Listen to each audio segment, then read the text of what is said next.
Wala po kayong yellow basket, paano umorder?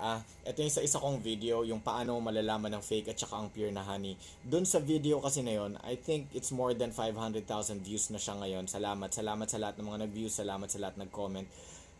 Doon sa video ko na yon, meron akong violation na ginawa kaya tinanggal ni TikTok yung yellow basket. Nagbanggit ako ng ibang platforms which is dapat hindi ko ginawa yon kaya hindi siya available. Ngayon, para makita niyo yung yellow basket, i-click nyo na lang itong account na to, tapos makikita nyo sa mga iba kong mga videos, may yellow basket. Isang bagay na pwede nyo rin gawin, itong pangalan na to, Marcus Rohani, makikita nyo yan dyan. Pwede nyo i-type yan sa search bar ng TikTok. Tapos makikita nyo na yung TikTok shop, yung mga produkto natin, yung mga discounts, yung may mga free shipping, tapos pwede na kayong umorder. Ngayon, meron din tayo mga free native lemons, mga organic lemons. Galing itong mga organic lemons na to sa Cordillera region.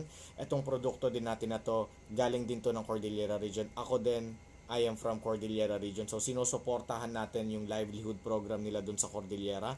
Tinutulungan natin yung mga farmers, students, mga families to generate more additional income sa kanila at ma-move natin ng mabilis yung mga produkto. Organic lemons ito, mabilis ito mabulok. Kaya pag umorder kayo at na-receive nyo ito, gamitin nyo po agad. Pwede nyo nang ipang lemon juice, no? Libre po ito, walang additional charge. Or kung hindi nyo gagamitin, ilagay nyo na lang po muna sa ref.